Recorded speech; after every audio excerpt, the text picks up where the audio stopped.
প্রতিশোধের আগুন কি এবার মধ্যপ্রাচ্যের গণ্ডি পেরিয়ে বিশ্ব রাজনীতির শীর্ষ নেতাদের দোরগোড়ায় পৌঁছে গেল? ইরানের প্রভাবশালী একটি গণমাধ্যমে প্রকাশিত হয়েছে এমন এক তালিকা, যেখানে রয়েছেন যুক্তরাষ্ট্রের প্রেসিডেন্ট ডোনাল্ড ট্রাম্প, ইসরায়েলের প্রধানমন্ত্রী বেনিয়ামিন নেতানিয়াহু সহ বিশ্বের ১৩ জন প্রভাবশালী নেতা।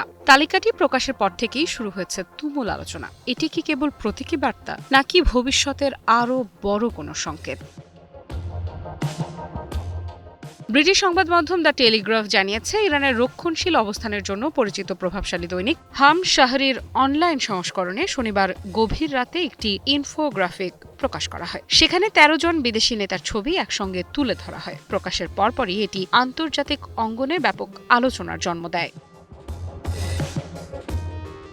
এই তালিকা প্রকাশের আগে ইরানের সর্বোচ্চ নেতা মুস্তফা খামেনি এক বিবৃতিতে তার বাবা, প্রয়াত সাবেক সর্বোচ্চ ধর্মীয় নেতা আয়াতুল্লাহ আলী খামেনির হত্যার প্রতিশোধ নেওয়ার অঙ্গীকার করেন। তিনি বলেন, এই প্রতিশোধ শুধু একটি পরিবারের নয়, পুরো ইরানি জাতির দাবি এবং তা একদিন বাস্তবায়ন করা হবে। তবে তিনি কারো নাম উল্লেখ করেননি।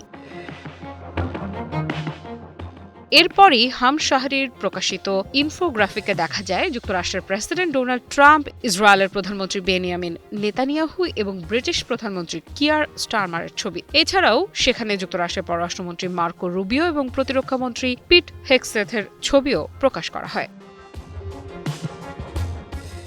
শুধু যুক্তরাষ্ট্র বা যুক্তরাজ্য নয়, ইউরোপের আরও কয়েকজন গুরুত্বপূর্ণ নেতাও এই তালিকায় স্থান পেয়েছেন। তাদের মধ্যে রয়েছেন ফ্রান্সের প্রেসিডেন্ট ইমানুয়েল ম্যাক্রো, ইতালির প্রধানমন্ত্রী জর্জিয়া মেলোনি এবং জার্মানির চ্যান্সেলর ফ্রিডরিশ মার্টস।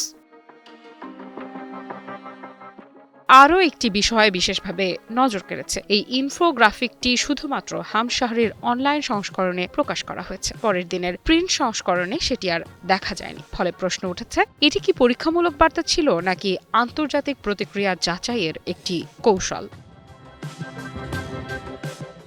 এদিকে এখনো পর্যন্ত স্পষ্ট নয় এই তালিকা ইরানের সরকারের আনুষ্ঠানিক অনুমোদন পেয়েছে কিনা। তবে হাম শাহরি দীর্ঘদিন ধরেই তেহরানের ক্ষমতা কেন্দ্রের ঘনিষ্ঠ এবং প্রভাবশালী গণমাধ্যম হিসেবে পরিচিত। ফলে এই প্রকাশনাকে অনেকেই সাধারণ সংবাদ হিসেবে দেখছেন না।